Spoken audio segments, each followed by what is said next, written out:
Selamat datang di channel Dosen Pembelajar yang akan membahas soal-soal CPNS.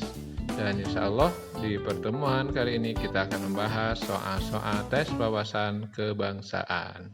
Jangan lupa subscribe, tekan tombol lonceng, like, comment, dan share. Baik, kita mulai saja pembahasan soal-soal TWK. Di antara soal-soal yang akan dibahas ini ada soal-soal yang sering masuk dalam tes CPNS di soal kompetensi dasar atau di tes kompetensi dasar ya di SKD CPNS. Baik, kita lihat soal yang pertama. Nasionalisme timbul berdasarkan kemauan sekelompok manusia yang mau bersatu. Ini merupakan pendapat dari siapa?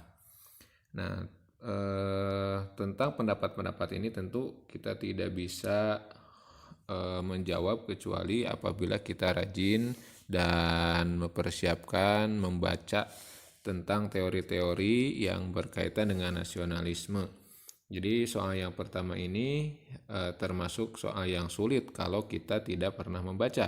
Tapi kalau kita membaca dalam arti mempersiapkan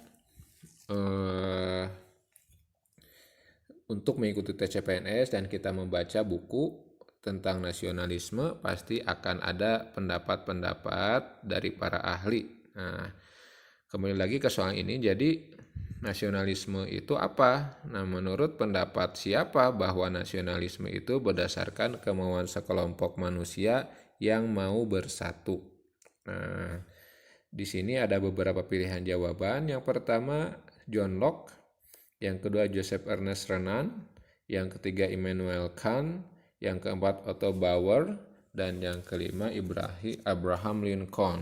Dari 5 tokoh ini yang concern atau yang membahas tentang nasionalisme tidak semuanya sebetulnya. Jadi ada tokoh-tokoh yang merupakan mungkin di sini sebagai jebakan saja begitu ya.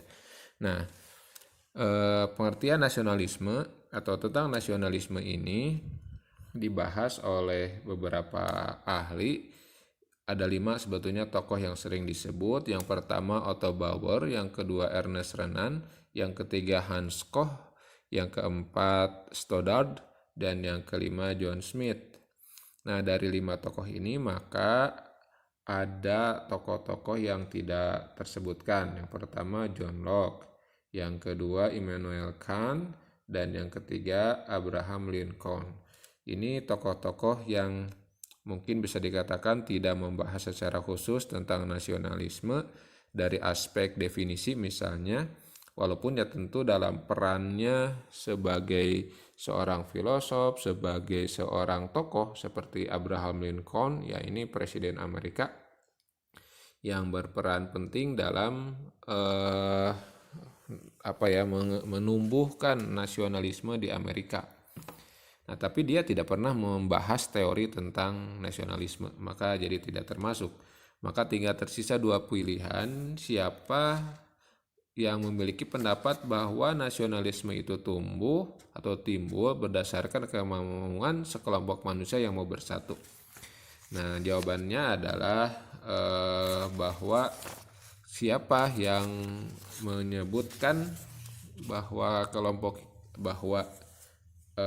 nasionalisme itu adalah kemauan sekelompok manusia yang mau bersatu. Nah, jawabannya adalah B ya, jawabannya B. Jadi tokoh yang menjelaskan bahwa nasionalisme merupakan kemauan sekelompok orang yang mau bersatu adalah Joseph Ernest Renan. Sedangkan Otto Bauer tidak menjelaskan itu. Otto Bauer lebih menjelaskan bahwa nasionalisme itu adalah adanya perasaan senasib gitu ya. Jadi bisa dicatat bahwa Otto Bauer berpendapat nasionalisme itu bersifat karakter bawaan atau lebih tepatnya ya bahwa nasionalisme itu adalah perasaan senasib.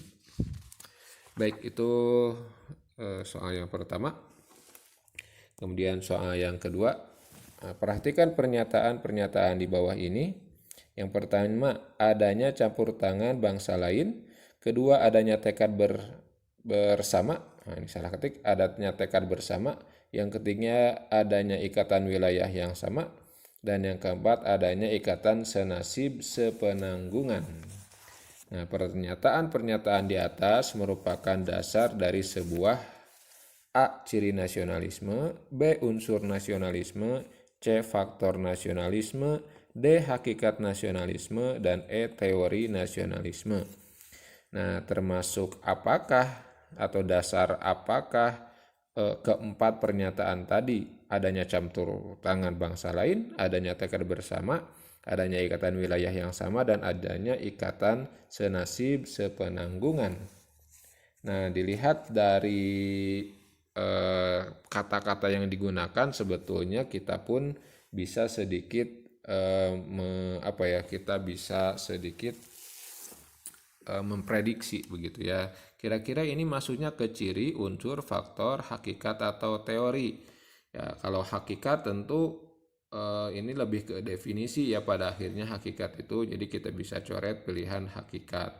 Kemudian faktor mungkin, teori, nah yang teori juga tidak mungkin saya kira.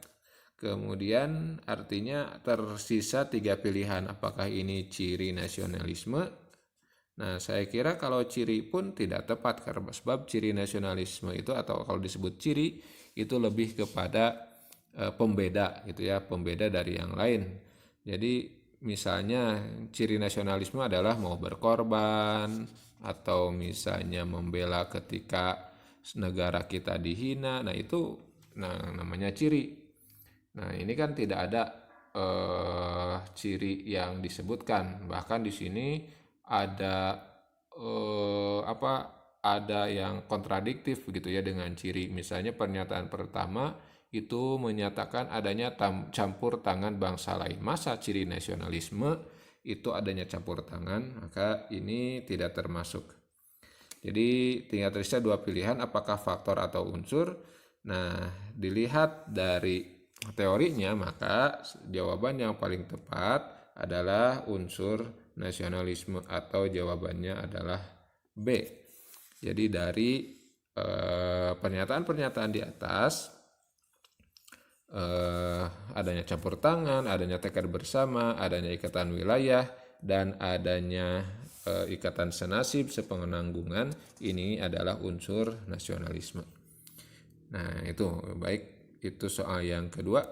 Kita lanjutkan soal yang ketiga. Nasionalisme tidak membeda-bedakan baik suku, agama, maupun ras. Hal ini tentu saja menunjukkan bahwa A. Nasionalisme menentang segala bentuk penindasan, B. Nasionalisme memandang negatif kemajemukan, C. Nasionalisme tidak bersifat feodal, D. Nasionalisme bukan berdasarkan adanya perbedaan, dan E. Nasionalisme menentang persamaan agama.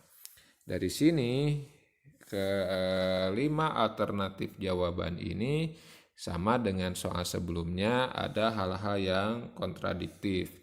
Misalnya di soalnya dikatakan bahwa nasionalisme itu tidak membeda-bedakan suku, agama, maupun ras, maka di sini kita bisa mencoret misalnya jawaban B. Jawaban B ini kan kontradiktif dengan soal bahwa nasionalisme memandang negatif kemajemukan. Justru nasionalisme itu sangat menerima kemajemukan karena tidak membeda-bedakan suku, agama, maupun ras. Begitu juga jawaban C, nasionalisme tidak bersifat bukan C.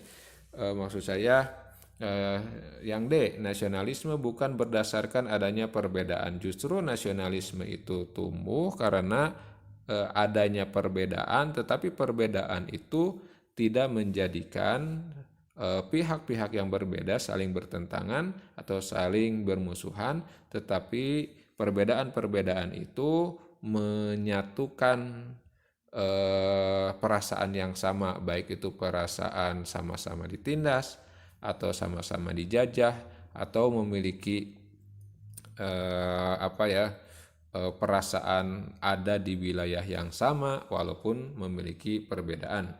Jadi jawaban D pun ini bukan, tentu bisa dicoret. Kemudian jawaban E, nasionalisme menentang persamaan agama. Nah, apakah nasionalisme serta-merta menentang persamaan agama?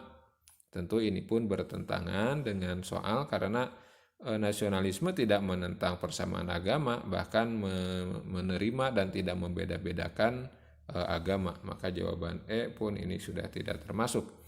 Maka tersisa dua jawaban antara A dan C. Apakah nasionalisme yang dimaksud tidak membeda-bedakan suku, agama, ras itu bersifat feodal? Saya kira feodal itu tidak ada kaitannya dengan nasionalisme. Sebab feodal itu kan pembedaan antara adanya bangsawan dan rakyat jelata begitu. Nah, di sana kan walaupun jawabannya benar tapi tidak terkait langsung dengan pernyataan yang disoal bahwa nasionalisme tidak membeda-bedakan suku, agama maupun ras. Jadi kata kunci feodal ini tidak ada kaitannya dengan baik suku, agama ataupun ras. Maka dari sini jawaban yang tepat adalah jawaban A, bahwa nasionalisme menentang segala bentuk penindasan. Gitu ya. Menentang segala bentuk penindasan. Baik itu atas nama perbedaan suku, baik itu atas nama perbedaan agama ataupun mengatasnamakan perbedaan ras. Baik, itu soal nomor 3. Kita lanjutkan soal selanjutnya. Cokro Aminoto atau Haji Umar Said Cokro Aminoto menjadikan syarikat Islam juga menyinggung tentang politik dan agama. Jadi kan sebelumnya syarikat Islam itu berasal dari Syarikat Dagang Islam, dari SDI, Syarikat Dagang Islam, Perhimpunan Para Pedagang yang Beragama Islam atau Perhimpunan Pedagang-Pedagang Muslim. Nah, dilihat dari awal berdirinya, dilihat dari namanya Syarikat Dagang Islam, ada kata-kata dagang, maka tentu titik berat, titik tekan dari gerakan ini lebih pada aspek ekonomi.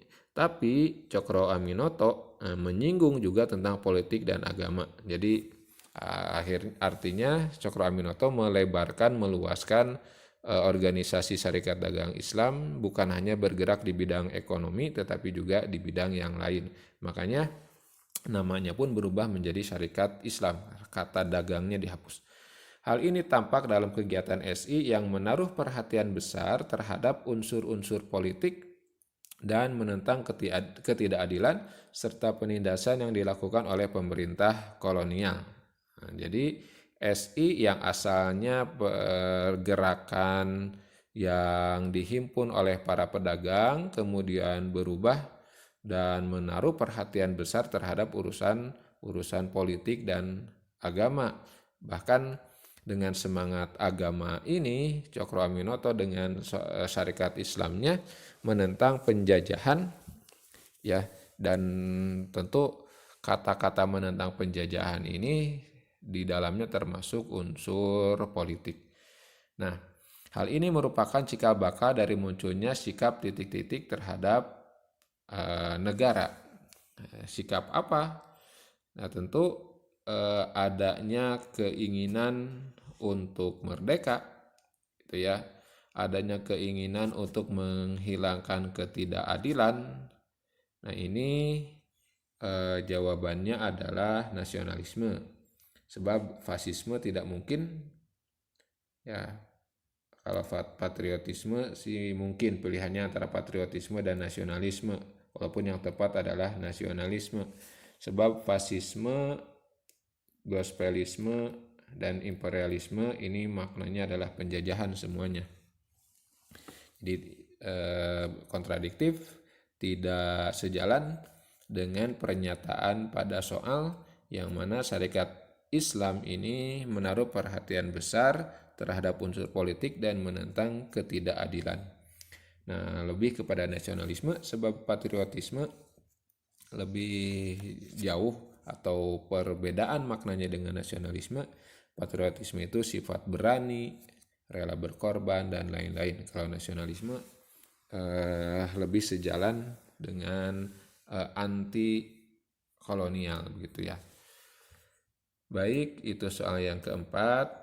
Kemudian soal yang kelima, sikap berlandaskan nasionalisme di bawah ini yang berpengaruh pada kebijakan fiskal negara adalah, nah penting untuk kita ketahui bahwa yang dimaksud dengan kata kunci fiskal merupakan hal yang berkaitan dengan keuangan, khususnya keuangan negara. Jadi bukan keuangan pribadi atau organisasi, tapi keuangan negara. Di kata-kata fiskal itu satu istilah yang khusus terkait dengan keuangan negara. Nah, kira-kira sikap berlandaskan nasionalisme yang mana yang berpengaruh pada kebijakan fiskal? Nah, di sini ada beberapa pilihan. A. Membayar PPN setiap kali makan di restoran. B. Melakukan pekerjaan yang tidak melanggar hukum. C. Membeli produk impor. D. Menggunakan transportasi umum. Dan E. Tidak melakukan praktik korupsi. Dari beberapa pilihan jawaban ini, jawaban B tentu ini sudah jelas tidak nyambung karena tidak ada unsur ekonominya, tidak ada unsur fiskalnya, gitu ya. Kemudian membeli produk impor, atau yang pertama membayar PPN setiap kali makan di restoran, apakah ini berpengaruh pada keuangan negara? Nah, tentu di sini adanya kata-kata PPN. Nah, di sini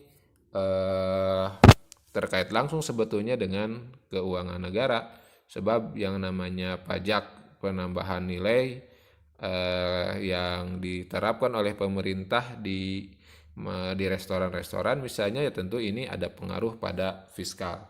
Jadi alternatif jawaban A ini bisa menjadi salah satu alternatif, tapi kita lihat dulu jawaban-jawaban yang lainnya.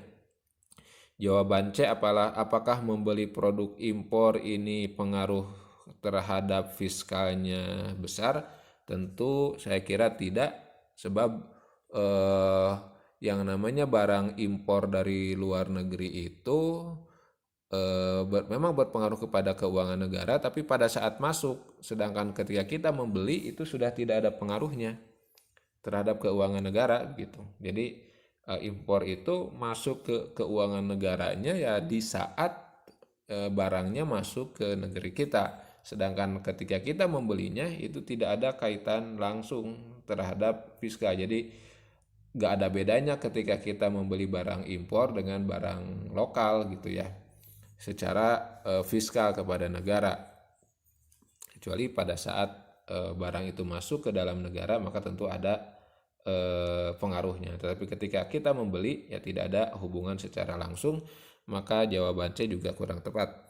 Kemudian D, menggunakan transportasi umum. Apakah menggunakan transportasi umum ini berpengaruh secara signifikan terhadap keuangan negara? Nah, ini juga tentu tidak nyambung.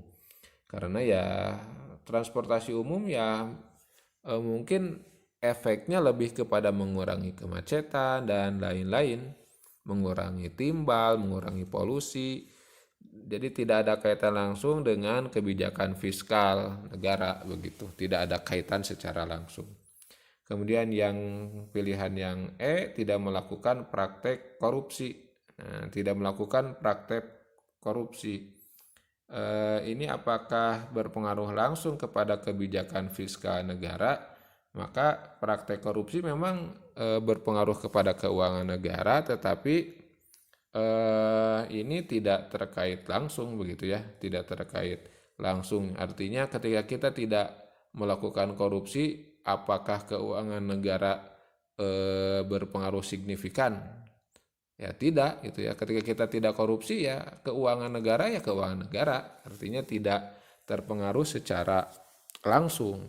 Berbeda dengan jawaban pilihan A, setiap kita makan di restoran itu ada uang kita yang masuk ke kas negara. Tapi ketika kita tidak korupsi, apakah keuangan negara mengalami peningkatan? Ya tidak begitu ya. Keuangan negara ya tetap pada tempatnya, tetap pada keadaannya gitu. Jadi tidak berkaitan langsung ketika kita menghindari korupsi ya keuangan negara tidak jadi bertambah gitu. Berbeda dengan ketika kita membayar pajak setiap kali makan di restoran. Nah, sikap berlandaskan nasionalisme yang termasuk memiliki pengaruh cukup besar pada kebijakan fiskal ya yang A begitu ya. Jadi ketika pemerintah menetapkan adanya pajak di restoran, maka itu memberikan pengaruh cukup besar kepada kondisi keuangan negara karena ada pajak yang masuk. Nah, itu mungkin pembahasan soal di kali ini. Mudah-mudahan ada manfaatnya. Tetap semangat untuk berlatih, untuk terus melakukan percobaan-percobaan, pembahasan-pembahasan soal dan lain-lain. Mudah-mudahan kita diberikan kekuatan gitu ya untuk mengerjakan nanti di waktunya tes CPNS dan mendapatkan nilai terbaik dan menjadi PNS yang menjadi ASN. Amin ya rabbal alamin. Itu saja mungkin. Assalamualaikum warahmatullahi wabarakatuh.